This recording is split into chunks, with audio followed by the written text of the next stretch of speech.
Good evening, members of council, ladies and gentlemen, staff. I see that we have quorum, and I call this special meeting for Committee of the Whole to order. It has been moved by Councillor Durley that the agenda for the January 30th, 2017 regular meeting of committee, special meeting of committee be adopted as circulated. All those in favor? Any opposed? That motion's carried. The next item is disclosure of pecuniary interest and the general nature thereof. That's any conflicts of interest. Do any members have any conflicts they need to declare? There are shaking heads, so there are no conflicts, and I have no conflicts either. So this evening we're here to begin consideration, I guess in a formal way, of our 2017 operating budget, and we have had some discussions prior to this. The CAO indicated to me that he would like to start things off. So without further ado, Mr. CAO. Thank you, Mr. Mayor, and members of council, colleagues, members of the public. I'm really pleased to be able to stand before you tonight. I normally don't start the meeting with the things related to budget, but this year this is I think a very progressive budget. We've had a number of things in the past several years, obviously. When we started looking at this, we had three questions that we wanted to ask ourselves. So how might we provide a responsible budget increase in 2017, following a year that approved the largest increase in the last 9 years due to the debt required for the community center? So that was something that was top of mind when we went through the budget. We had the big increase last year. Now we need to fulfill our promises and obligations that we made, and we need to come in with an operating budget in 17 that reflected that. The second major question that we wanted to answer is how might we fund growth-related projects and requests in 17 when we are currently still borrowing from future growth, and we'll get into that a little bit. But again, a lot of this budget is around timing. So we know that we've got resources in the East Swan Hill area. We know that things are coming online there. We know that we're well underway with the community center, but there's still a lot of things left to do that we need to be mindful of. And a lot of that conversation took place with colleagues, and you'll notice that a lot of the things that we've managed to do are in no short manner because of the work that has been done by all of the directors. And the third question we wanted to answer is how might we determine what other revenue sources are available to fund operating expenses in 17 that allow staff to maintain current customer service levels and also provide for one-time expenditures. And that was the third major point that we wanted to achieve. Is we know that we're getting bigger as a community. We know the community is growing. We know that we have additional demands on our resources. Yet we don't want to come in with a budget that would satisfy a tax rate at the expense of services. So we wanted to balance those two, and we think that we've done an excellent job on that, and we're again pleased to present that to council. So all told, a very lean budget. You'll notice that we have made some we're making some recommendations with regards to the water, sewer, and the building department for your consideration. I think those are two areas that we will want to investigate a little bit more moving into 2018 to make sure that those areas are contributing to the operating and contributing their fair share, which has obviously helped us this year as well. And then we get into other things like transit. Incredibly proud of our transit. Our little transit that could is now growing and expanding, and again we're able to maintain that level of service and expand that level of service without a major hit to the taxpayers. So again, we're very pleased with this budget. It's for your consideration, obviously, and I'll turn it over to the treasurer to walk you through the specifics, unless there's any significant questions, larger questions. I don't see any. Thank you very much, Mr. CAO. Okay, appreciate those introductory comments. Thank you, Ms. Pupo. Good evening. Hot in here. Turn the heat up. It's blowing right on top of me. Oh, excuse me.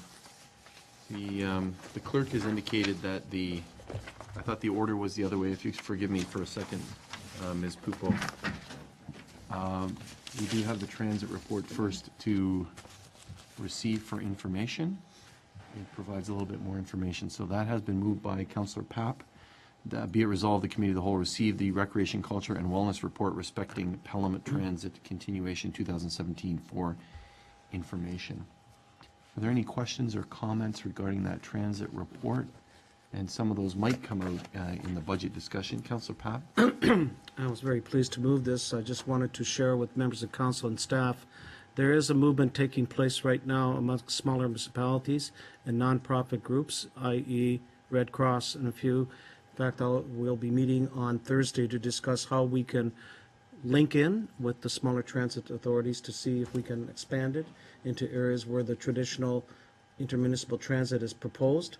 We're looking at outlying areas that would be not covered by that. So I will, my colleagues and I will be in touch with you to discuss that particular strategy and how that will help build revenues, build ridership, and also utilize the rolling stock and, more importantly, service particularly those residents for non-medical related appointments.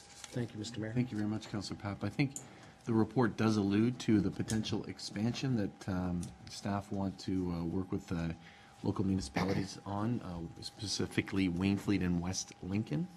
Ms. Van Ravensway, you want to add anything that, in addition to what's in the report regarding that? I understand you have some conversations with one, but you're working on the other. Correct. Through you, Mr. Mayor. We did reach out to the Township of Waynfleet and the Township of West Lincoln. And since then, the Township of Waynfleet has contacted us and a meeting has been set up for discussion. Okay, great. Thank you very much. Anyone else on that, Councillor Percy? Thank you, Mr. Mayor. I was going to comment on the reaching out to the neighboring municipalities. As you know, I brought that forward from AMO. And in light of what Councillor Papp has put forward, it almost appears that we may have we may be in competition with each other. Because us doing it on our own, in fact, will bring revenue to us directly through the provincial gas tax, et cetera.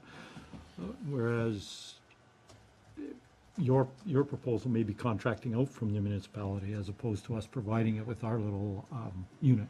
So I don't know. I guess that's something we'll have to work through, but I'd like our staff to continue pursuing it on our own, at least at this point, and then continue maybe perhaps interfacing with Councillor Papp to discuss the other alternative as Yeah, well. I think I want to clarify, ours would be more, thank you, there's more nuances to it that would include not taking away from the revenue potential of the smaller, but in fact building capacity. So that's the whole thrust of it, and it would be modeled on similar to what we have as a shared services agreement with the municipalities. In this case here, I don't want to get the details. I'll be able to give you more as time goes over the next 60 days. Okay? Sorry, just if I Thank you. can add, under the provincial gas tax, one municipality has to be the host. Right. So you could not be in competition with them. Yeah. Once they decide to come in, one of them has to be the host. Good. I know we're doing Gary's. Thank you, and I think that's, some of that's outlined in the report. Yeah. And I know that many are looking to our service. I know that Ms. Van Ravensway has made presentations around about the service, and she was telling me today about one that she has coming up. Can you just, 30 seconds on that, Ms. Van Ravensway? Actually, I'm speaking at a webinar tomorrow from 1:30 till 3:30 on providing the service through using a bus line, or a school bus line instead of the conventional commercial bus service. Thank you.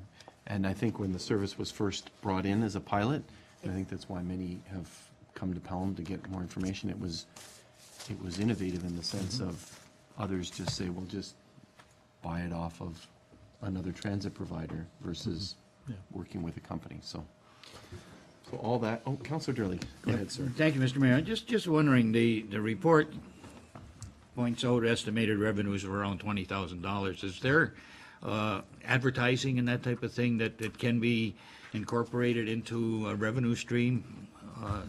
With this, I'm looking at additional ways for revenue to come in.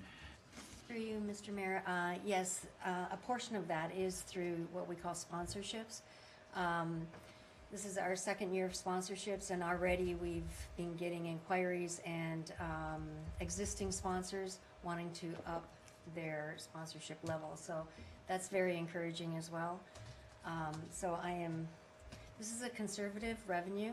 I always want to be conservative when it comes to the revenue. So hopefully we'll see more than one. Okay, I'm just wondering, if, like, there are several avenues that we can use to bring revenue in, that being one. I'm glad that that already has been there, and, you know, we're pursuing new ways, so that's terrific. Thank you. Good, thank you, Counselor.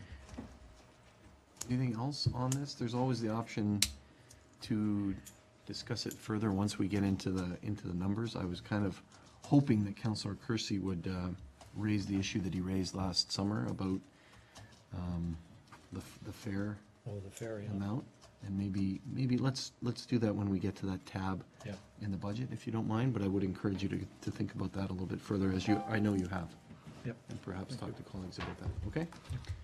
Without further ado, I'm going to call the question on the receipt. All those in favor? Any opposed? That motion is carried. Thank you very much. Good luck tomorrow on the webinar. Now, Ms. Pupo, is your turn. Thank you. Thank you, Mr. Mayor, council, staff, and members of the public. I'm proud to present this 2017 operating budget. It's been one of the most challenging budgets so far to date. But without further ado, we'll start going through it. For 2017, as Darren had indicated, one of the things was that we wanted to align this budget with current customer service levels, but also identify levels that we could increase, so that the residents of the town of Pelham were getting additional levels of service from the town. Also, we wanted to align it with the pending growth that's coming. We really don't have an option but to align it with that as well. Funding one-time expenditures and ensuring a responsible tax rate for Pelham residents. So that was at the forefront of our budget process.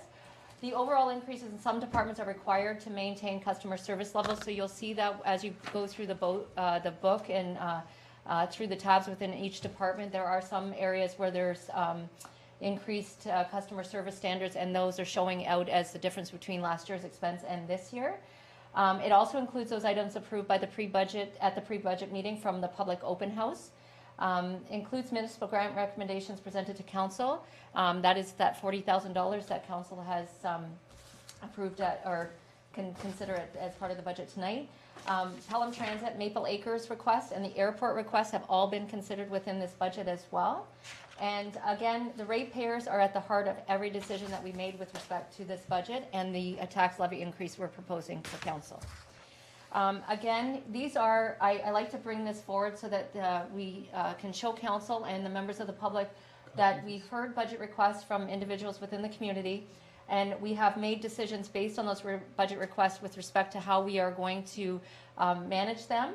A lot of them have been referred back to other departments for consideration in future budgets. Some have been considered right away. I know that with respect to the request for the ball diamond and the ballpark improvements, some of those have been incorporated right in 2016. Some other things have been incorporated in 2017. I know that when Mr. Turple came in and talked about tree planting, the staff met with him right away to talk about a volunteer committee. So these things are ongoing and in process. We will be sending letters to each individual that did come forward and identify to them what we have done and what decision was made with their budget request at this time. So there are 2 pages of this. This is a budget comparison I'd like to bring forward to council to show what the net increase is outside of reserve transfers and salary items. For 2017, the increase over last year on those items is $371,000. But I think it's critical to inform council and the public what additional service levels we are providing to the community with that number. So snow clearing for all town sidewalks was a decision made by council within 24 hours, and that's about $92,000 in total. Continuation and expansion of Pelham Transit service, that is $83,000. And I know the net impact on the budget this year, revenues minus expenses, is only $43,000, but the net expense compared to last year is that $83,000, and that's the difference. Expansion of Maple Acres operating hours is $28,000. That's a new service for the community. New recreation, culture, and wellness programs in $52,000. Increased tree planting and beautification, and expanded level of service for road-based repairs. So these are all in addition to the current levels of service we're providing, so that we can give more to the community and the residents. At the pre-budget meeting, I just want to do a little recap at that meeting. We did have a projection at that time of 6.99%. That is the projection that included the transit, the airport and the library requests at that point in time. So at that time, the net expenditure increases dictated by external organizations, including these things that are under council's control, was $679,717. So since that time, when we worked with staff, we've done extensive work to maintain customer service levels again, prepare for growth and one-time expenditures. And the result is the net expenditure, as you see on 1.2 of the budget binder, of $518,542. This is a decrease in expenditures from the pre-budget meeting of 161, or 23% below what we originally targeted for our budget increase. So I've added this slide this year just to talk about some of the budget decisions and just so council's aware of what the requests were that originally came in. I know that some councilors like to see what was actually on the table before we started removing some items from the budget. So original budget decisions increased proposed rate to over 10%. So when all of the budget requests came in from all the departments and such, that increase at that point in time was at 10%, over 10%. So reductions were made across all departments to reduce impact on ratepayers. And some of those reductions were not actual taking things out and not providing a level of service. It was trading off contracted services for a new grounds maintenance attendant, for instance. So that is something that we considered and knew that some of the contracted services would have to come out because we were proposing to put a full-time complement in that area. And some are so that's the offset by proposed additional staff. Also, we looked to the building department in a year that the building department was so successful in 2016. They have to pay their fair share of operating expenses for being and contributing, or the work that is done by the town staff to help support that building department. There is a study that was done in 2016 that dictated what that rate should be. And we did use that rate as a revenue source for the tax levy outside of the building department. So the building department will now contribute that amount to the operating levy. Also, the water and wastewater budget has to fund some of the expenses within the tax levy as well, as there are services that are provided to those areas. And much like what is done in the building department in 2016 and 2017, we plan to do a complete review of the water and wastewater too to determine what actually that amount should look like, and we'll bring a report to council based on that probably in early fall. And then one-time expenditures were something that was kind of disconcerting with respect to the budget. You don't want to increase the tax levy for something that you know might drop off at the end of the year. So we found some creative sources of revenue, like the building department revenue coming in and supplementals that would help mitigate the volatility in 2018. So based on that, from this summary, you'll see that the total expenditures request increases was $1,010,976, or 7.48%. Revenues increased by $279,450, and that left a net increase before growth of $731,526. So I just want to go through, just on a high level, talk about where that increase is coming from in total. So if you look at this chart, the addition of 3 staffing complements that was presented to council in December, late December, I believe, or the first council meeting in January. That increase was $365,798, and that includes the extended health benefit increases as well, because as we had presented to council previously, there is an extended health benefit increase in 2017. The debt for Fenwick revitalization, $76,847. The actual debt is over $200,000 because the project was a $4 million project. However, some debt fell off and this came in, so that's the net effect of the debt increase. Sustainability transfer to reserves is $197. That's based on the actual that was approved by council at the capital budget meeting. Contracted service increases to maintain current service levels is $224,677, and that also includes the facility condition index study that was done, where there's minor repairs that are needing to be done for health and safety issues within buildings. Those contracted service amounts are included in there as well. Of course, utility rates, especially with hydro, is increasing, and the projection is that it will be higher by $33,000. Again, we have the Maple Acres branch increased operating hours of $28,000. And then there's just the miscellaneous materials and supplies, insurance expense, claims, and so forth included in that line item of $84, which brings you to the are 1,010,000. And then again, we take from that what the increase in revenues are and the increase in growth for 2016, and that brings us down to an overall net increase of 518,544. So again, at the end of the day, with respect to the operating budget year-over-year expenditures, the increase is 518 or 4.69%. And the growth would come off any calculation, and here's how we calculate growth. So if you look at the 2016 levy, that is what we taxed the ratepayers of the town, the 11,063,305. But throughout the year, we would have received supplementals, and they would have been in the amount of 212,984. So if we were picking up buildings as they actually were occupied, and we could then tax on them, we would have taxed the ratepayers in 2016 11,276,289. So that's the actual growth. That's the growth that's an eternal. So it's going to be embedded into the 17, and that we can use to take off what the tax base would be as a result. So based on that increase of 518, when we put it through into the assessment area and we develop our tax rate for 2017, which shows on this chart on the right of 0.00499253, it's an increase of 0.00110 or $69.60 on the average ratepayer. So to develop what the average ratepayer is, we take that 309,200 assessment, we go to the tax roll that we received for 2017, and we look for all the ones that were 309,200 in 2016, and we look to see what the average increase was for them for 2017, and that drives what that average rate is for 2017. Here's the assessment. I just want to talk about the assessment a little bit because it's a little bit different this year than most years.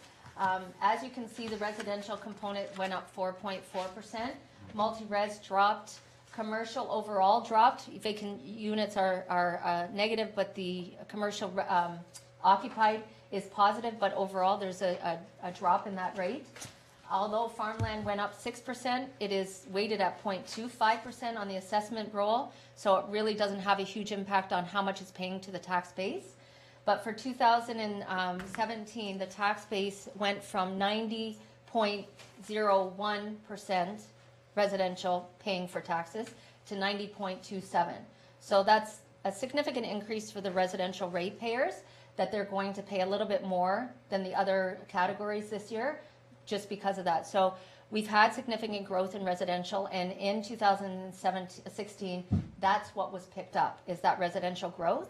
However, the commercial growth that we have and that we all see around the town, the Food Basics and the Tim Hortons, it was too late in the year to be picked up, so none of that was picked up in 2016, and we will see that shift in 2017. And that's something that I want to make very clear, especially to the public, that although they were erected and they were open before the end of the year, the roll closed in late October with respect to supplementals, so they will not be picked up until July of 2017 and put onto the roll. And also I'd like to show the 5-year average operating budget increase with respect to adding into the mix the 4.69 that I'm proposing for the budget increase in 2017. It still brings our average at 3.88% over the last 5 years. So tonight's presentation reflects only the town's portion of the tax levy. The region has, and the education tax rates are, when they are finalized, we will bring a report back to council on that and adopt a bylaw for the final rates. And then it's usually around 2017, April, 2017.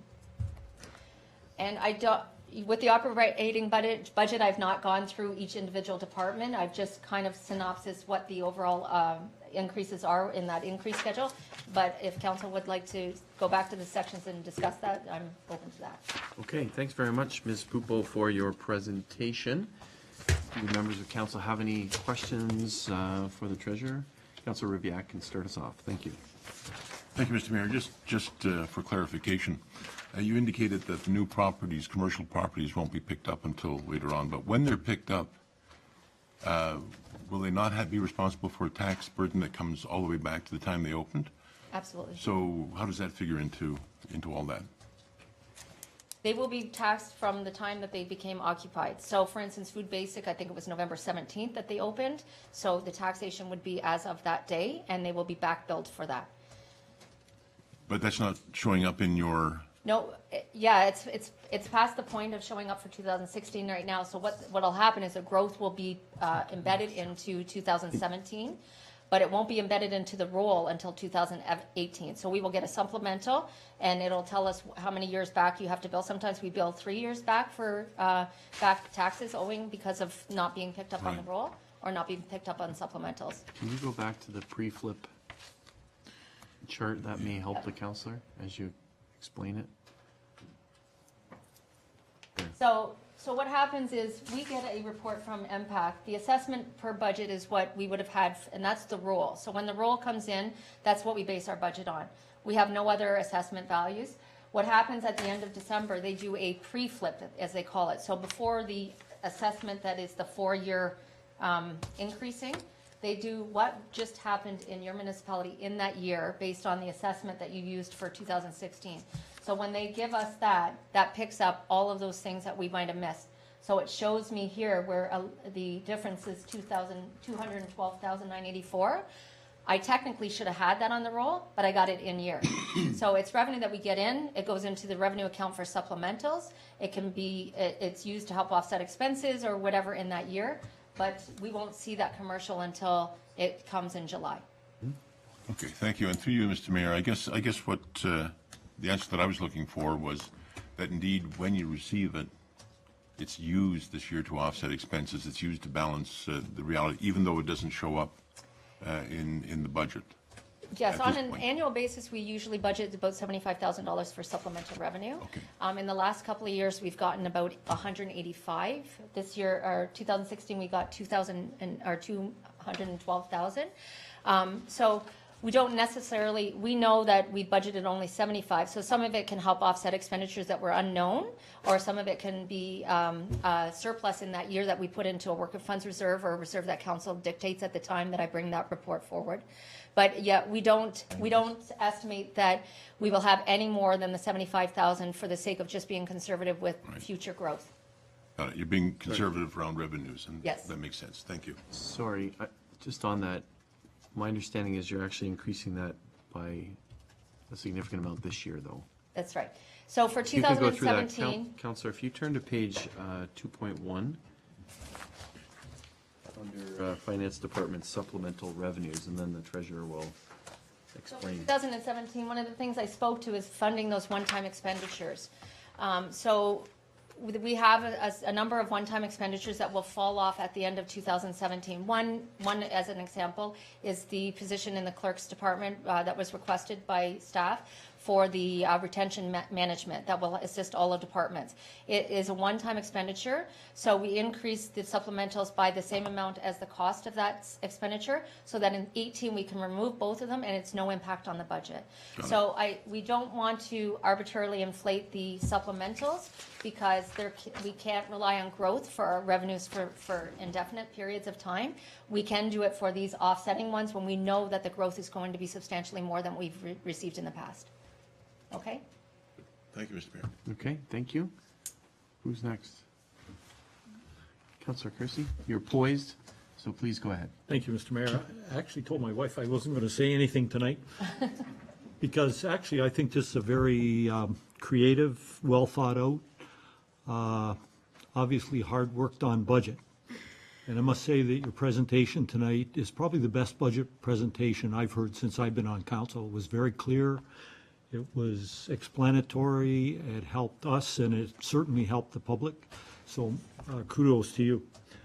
I like the fact that staff has used creativity, and not creative accounting, creativity, in terms of dealing with one-time expenses, such as using supplementals, a recognition that some of the expenses that we have been addressing with the levy, such as water, wastewater expenditures for staffing and fuel and some of those things, have now been picked up and realized and recognized that they need to be charged to the appropriate department.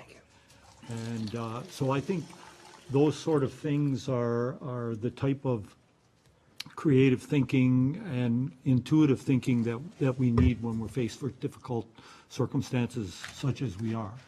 And, you know, we made a promise to our ratepayers last year that this 7% increase that we did last year was a one-time thing, and that we were going to work our buns off to keep the level of service at the level that we have or improve it, and not saddle them with a sizable increase. And while we could look at this increase and say 4.6 is a sizable increase, when in fact you take in just the inflationary factor out of there, you know, the cost of living is roughly 2%, take that out of there, we're only talking about a 2% increase, and we're improving the level of service. So I think kudos to all of staff. I very much appreciate the work that's been done, and I think this is an excellent budget and an excellent presentation, so job well done. Thank you very much. Thank you very much, Councillor. Others? Councillor Papp?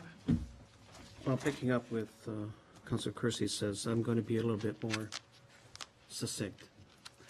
I want to ask a couple of questions, just clearly dealing with general governance. Under the area of marketing communication, can someone explain to me what happened there? How are we carrying out that function now? Do you want to answer that? Mr. CAO? The marketing communications position, that file has been being led by the Director of HR, Ms. Gilbert. She's gone through the selection process. We've conducted interviews, and I understand an offer has been made to an individual. We're waiting for confirmation back of acceptance of that offer. And that, I'm not sure of a potential start date, but I'm assuming within 2 to 4 weeks. Is that accurate? Ms. Gilbert? Yes, we're looking at either February 13th or February 20th start date. And then to conclude, the function is being shared amongst the various departments. Again, the marketing side is monitored by Ms. Gilbert, and then she's been forwarding requests and whatnot to the various departments, and then we're just we're holding the fort down until we get somebody in. Okay, so as I understand it, we are in the process of replacing that with a staff. Yes, that's correct. It's not being contracted out. No. If I could be so right to the point. Okay, thank you. I was curious through Mr. Mayor to Madam Treasurer. Under 5 on the same page, it says merit increases for staff allocated to the Human Resources Department will be distributed. So is the amount of the merits, is that why there's such a bump in that? Is that you actually put the lump sum, you didn't separate it out? Yes, that's Just correct. explain it to me, Yeah, so there's just at- some, Just at budget time, there was no allocation to individual Right. departments. So it was much easier just to put the lump sum under Okay. one department, and then Paula can, the Director of Human Resources can manage it Right. there. It's an easier way to manage that dollar without having it isolated by percentage with department when Right. that percentage might not be the correct one. So it was the most logical way to deal with it. okay, so that particular item in the distribution of the compensation will be done through you, based on whatever that amount. I'm not interested in the exact amount. That's why when I saw these bumps, I just wanted to be clear on that. All right, that's very, very helpful. On that point? Councillor Junkin, go ahead. Yeah, through you, On that Mr. Mayor. It's just a simple question. On that 2.3 page, I just want to, if you could, just explain to me, what is cultural and community enhancement? I see it had a 37% increase in the total. I just wonder what comes under that, if you could. That is in the Recreation and Cultural Services Department, so it's things like supper market, it's all those events that are housed under that umbrella. They've expanded some of the service, so the increase is there, but the revenue is also there to offset it. So it looks large, but there's revenues there for that. Okay, yep, Okay. yep, thank you. Okay, And- thanks. I Could think go- Councillor Papp was on Oh, I'm tab sorry. 3, but that, go ahead. Is that okay, Councillor? No, that's fine. I just. Go ahead. So if I could just ask through you one other question, Mr. Mayor.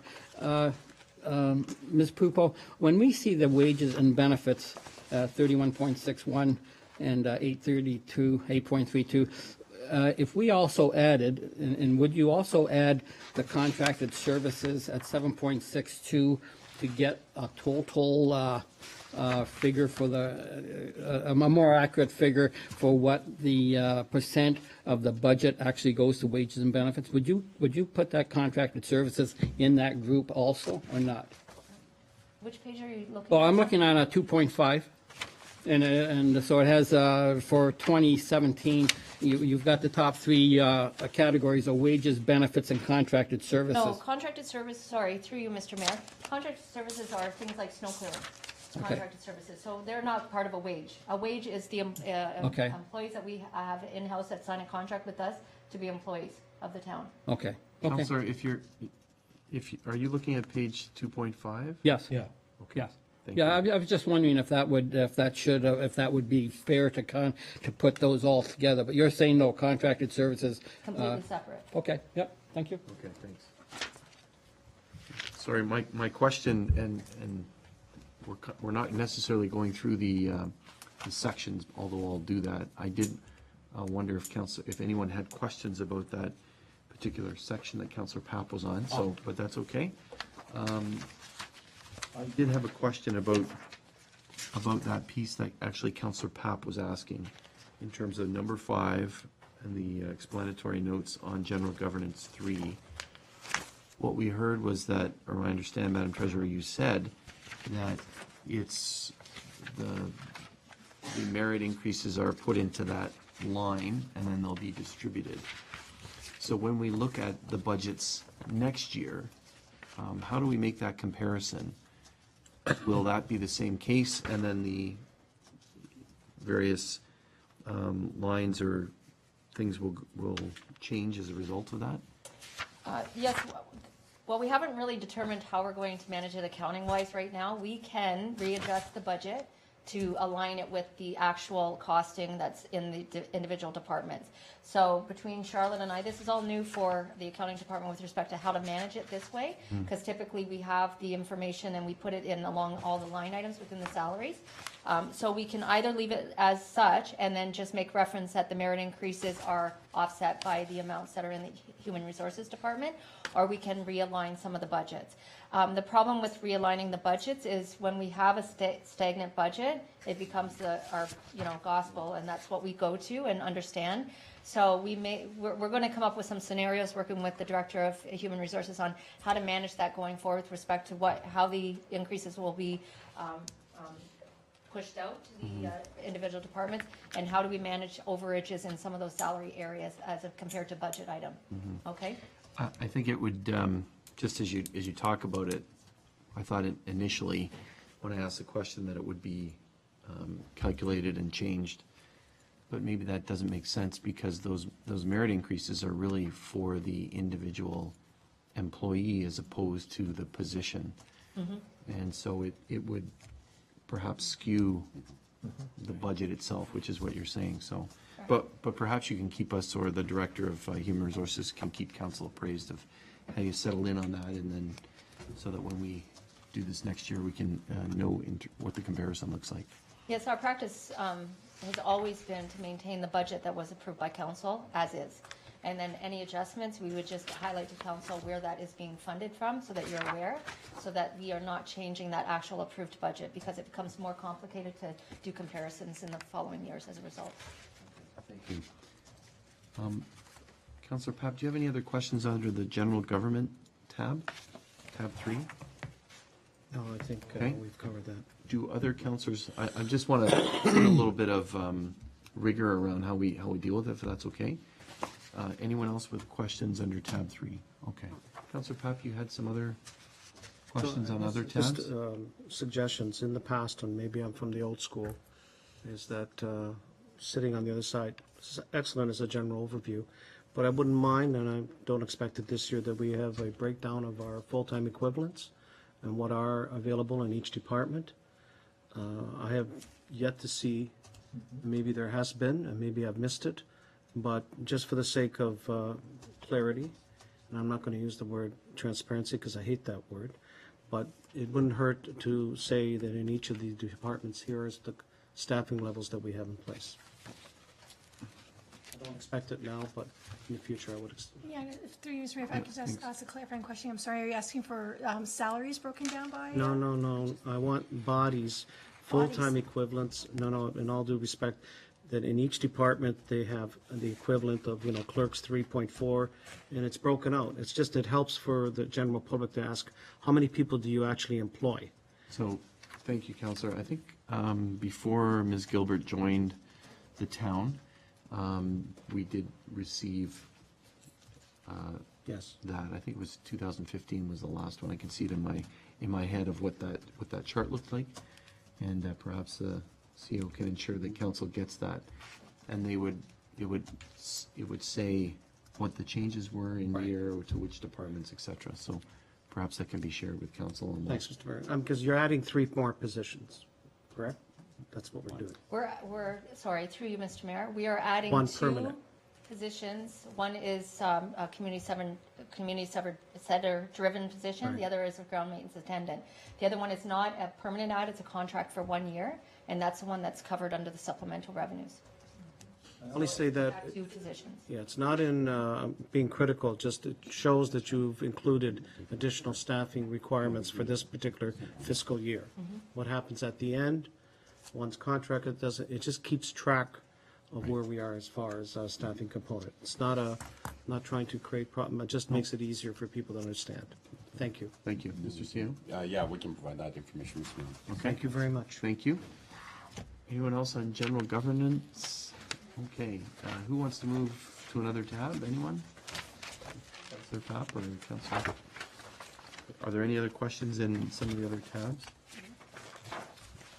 Councilor Papp, you had a question? I see you have. No, I'll wait, just have a general suggestion that you've demonstrated clearly how we are working as a business model and where we're working towards, and it's something that I bring towards.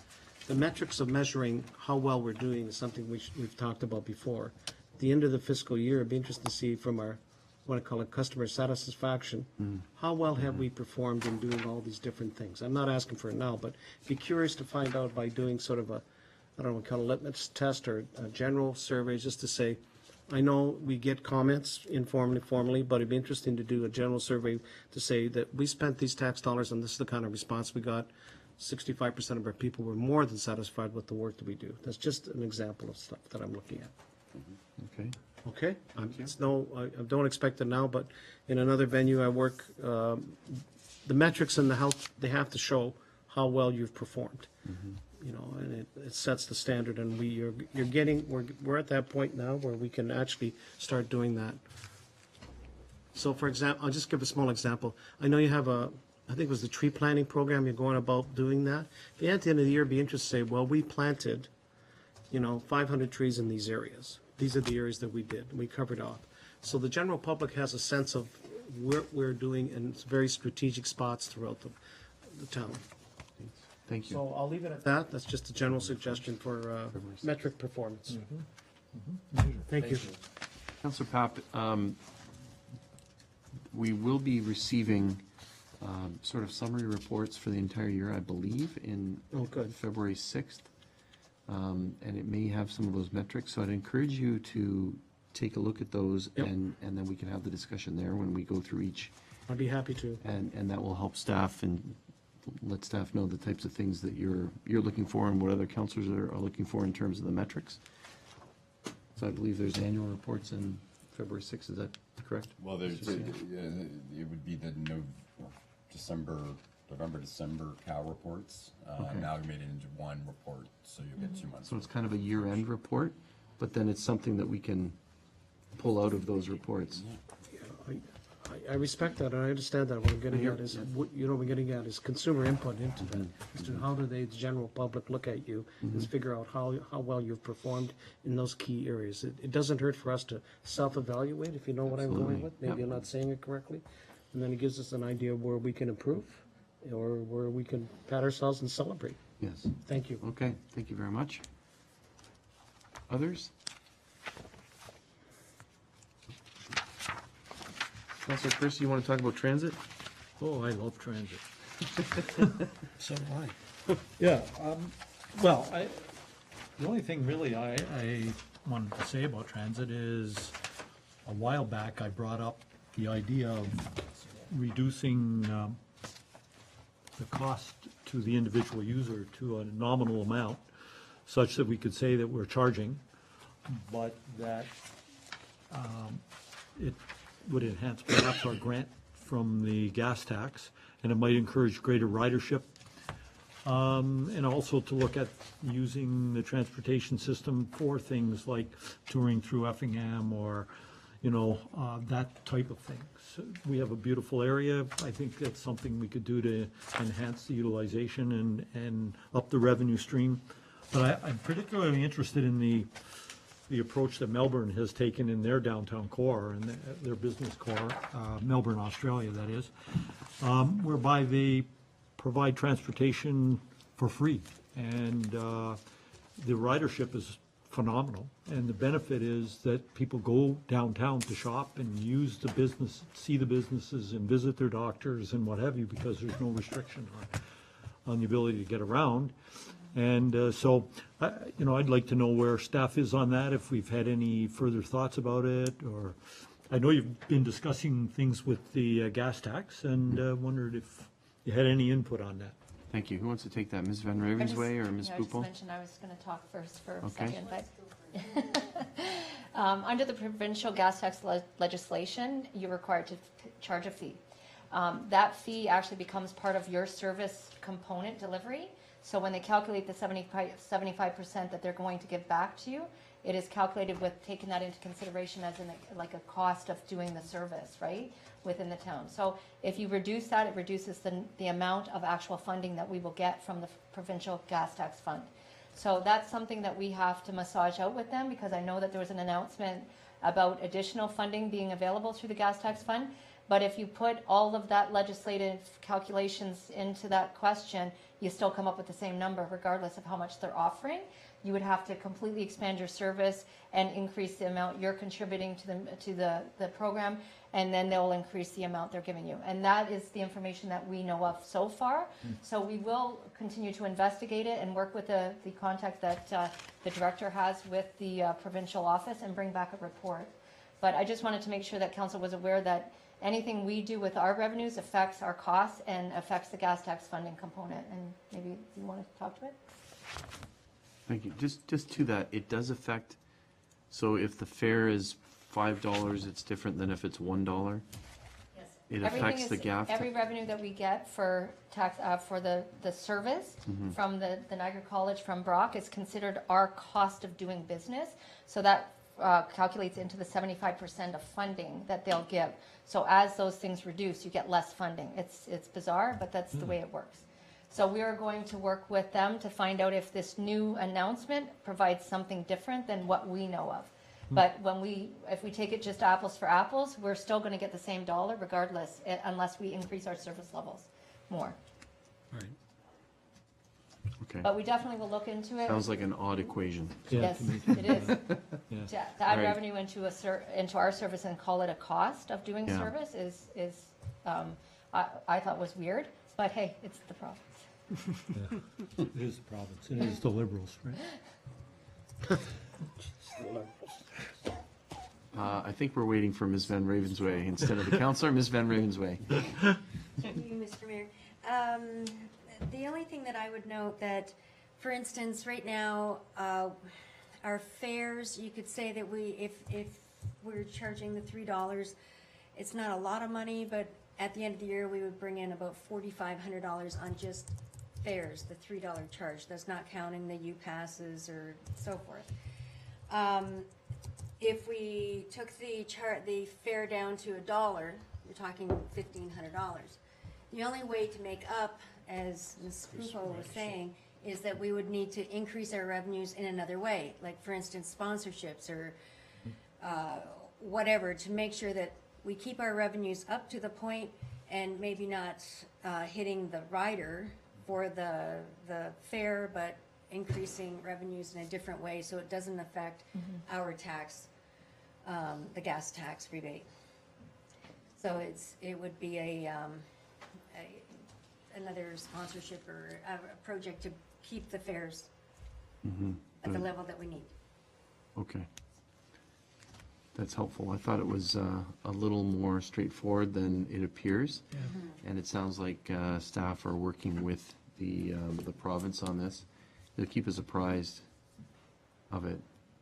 It would be a huge, I tend to agree with you, Councillor Kersey, and I think other members have commented on this.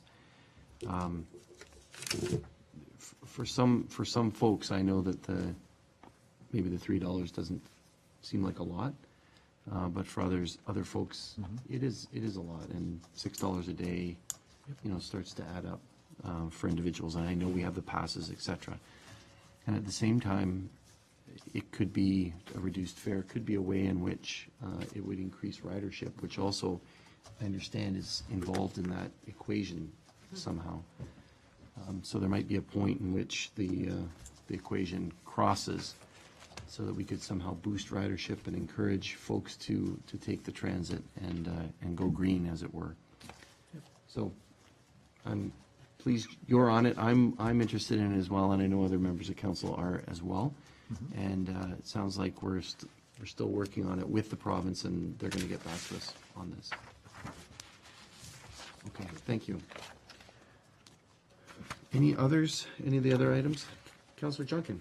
Through you, Mr. Mayor, just back to the transit if we can. Yep. And I realize this is a loaded question as such, and I think we just go by the numbers, but is there any way that we can use other communities or to see if we are indeed doing a good job with I realize our ridership has been going up and up and up. Unfortunately, from someone such as myself who knows nothing about transportation, it does seem that our ridership is rather low. And I just wondered if there is any benchmarks that the government has out there, number of kilometers traveled, you should have this many riders, or could you help, any word on that? Ms. Van Ravensway? Through you, Mr. Mayor. What I have discovered very quickly, and in going to different trainings and speaking to the different municipalities, transit is different in every municipality. Yeah, that's what I figured. Nothing is the same. Yes. You provide the services somewhat similar, and basically it's dependent on your rider's needs, your services that you have within your community. Already we're seeing an increase in ridership since the Fontaine Marketplace has opened. We're seeing more activity. This is a new service that we're offering to a rural community that's never had transit before. And a big part of it is making sure that they trust you, that you're going to show up. Because they have a commitment to either get to work or to school. And the other thing is linking up with the regional system to make sure that they're getting to Brock, and so forth, or their appointments. And we're finally at the point that I believe the trust is there, and that is why we're seeing the growth that we are. So that's all I can say. No, excellent. Thank you. You're welcome. Thank you. Thank you. Councillor Kersey? And then Just on that, Mr. Mayor, if I could make a comment, I read someplace that no municipality under 500,000 people should even consider a transit system. And in fact, if you look across Canada, I would venture to say there's very few transit systems that are profitable, let alone break even. What we have to do is we have to think of this similar to snow plowing. We don't make a profit on snow plowing. It's a service we provide because that's the type of community we want to live in. And so there's a cost associated with that. And I think we are seeing growth. We are seeing an uptake, and I think we need to stay the course. And it's helping us to create the community and provide the services that we feel are necessary. So, at least for the short term, Councillor, I'm going to be supporting it. And I think we need to see where it's going. I think it's cost of doing business. Thank you. Councillor Papp, if you don't mind, I'd just like to build on Councillor Kersey's comment. Parks, we often don't get revenue or very little revenue out of some of the passive parks and things that we have. Roads, we don't get much revenue out of roads last time I checked. And so actually, people are looking at transit as a cost. It's really one of the few things that does make money. It's another way to look at it. So I appreciate your suggestion on that. Councillor Papp? Sure. Let me take it to another level. First of all, this is a historic step, because when you look across the municipal transit system, as many of you know, Your Honor, Your Honor, I think of Judge Judy. I'll wear her dress next time. We have been involved in the Strategic Steering Committee for 10 years. And once again, there's manifestations about, the fact is, you're right, Councilor Kersey, we're still the only municipality, regional government, does not have one regional transit covering everything. Our bold step in doing this has also helped us build the capacity and the ability for us to meet those needs. Quiet. And more importantly, I look at it, keep going back to this. When Richard Florida was here and said, what attracts people to a municipality? What brings them here? All those amenities, and one of them is transportation. And knowing our population and how they work, and even though we sometimes, many of you remember, they told us the traffic in the mornings and the afternoons is equivalent to Yonge Street in Toronto. The truth is, this inherent ability to move forward on transit will build that kind of capacity. People are looking and they're thinking, you got transit? We said, yes, we do. That's great. It's nothing but upwards and onwards. And so I can't see anything, no losses, and we'll be able to do that. The one other thing that comes out, and the mayor and I both hear this, consistency of scheduling and fares is a big problem. We know that. And it is all over the map. And the problem is, what's the level of affordability? More important, not just affordability, the accessibility. When can I get tied in? So I think we're getting there, but I think for the town, there is a big pat on the back, because this has been something that we've talked about in years and years, and now we're doing it. And I think you'll set a whole different standard for those, particularly at the region. Thank you. All right, thank you, Councillor Papp. You'll hear in Councillor Beatty's report next week that Regional Council decided to extend the, how many year pilot is it now? 5-year pilot? Yeah.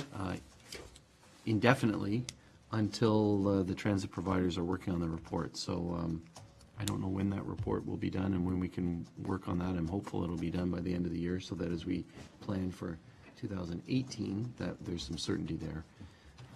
There was a call that it was supposed to be done this spring, but it's now been pushed out. So we will anticipate the region. I know staff have been in contact, or will be in contact with the region about the report, but they are also going to area municipalities and making the report about that, including presentations about that report. Councillor Durley? Thank you, Mr. Mayor. I think the initiative in approaching Waynfleet and West Lincoln is an excellent one, and it shows not only the region but the province that there is a great effort to bring transportation to the region. And I think the more that we can do in that little baby step method is going to help out as far as, you know, eventually having a regional network of transportation, which is badly needed, because we're so really small in population and so large in size that you know, it's very difficult to do. But if everybody takes a little piece of it, I think we can all put it together. And I think, you know, we're on the right direction, and hopefully we can come to a real good agreement with Waynfleet. I see there is a meeting scheduled with them, and hopefully Lincoln, West Lincoln, and, you know, whoever we can get on board can do that and put something together. Congratulations, keep up the good work. Okay, thank you very much. Anyone else? The only other thing I'd like to add is that I see Mr. Weaver's here with the library, and that amount is included in the budget for those expanded hours at Maple Acre Library. Great response from the community with that new branch opening and the soft opening last week. So that amount is in here for those extended hours, which is great news.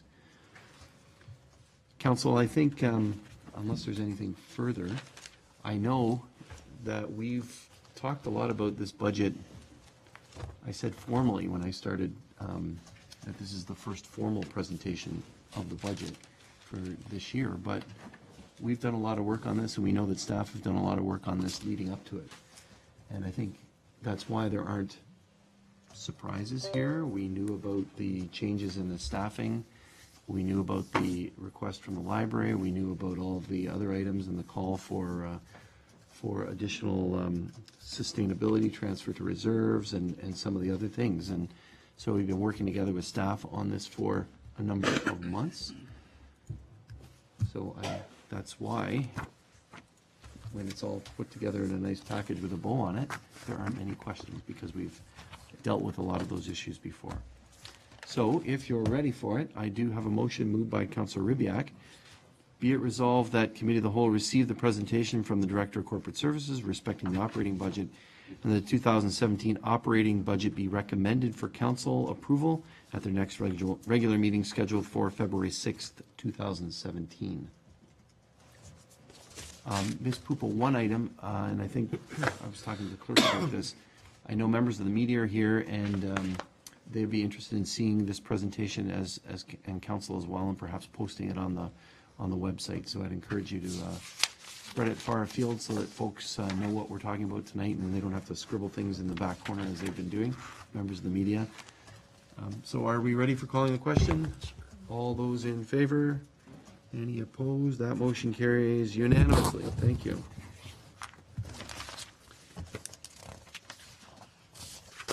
It's been moved by Councillor Kersey that this regular meeting of committee, this special meeting of Committee of the Whole, be adjourned until the next regular meeting scheduled for February 6, 2017, unless sooner called by the mayor. All those in favor? Any opposed? That motion is carried. This meeting is adjourned. Thank you.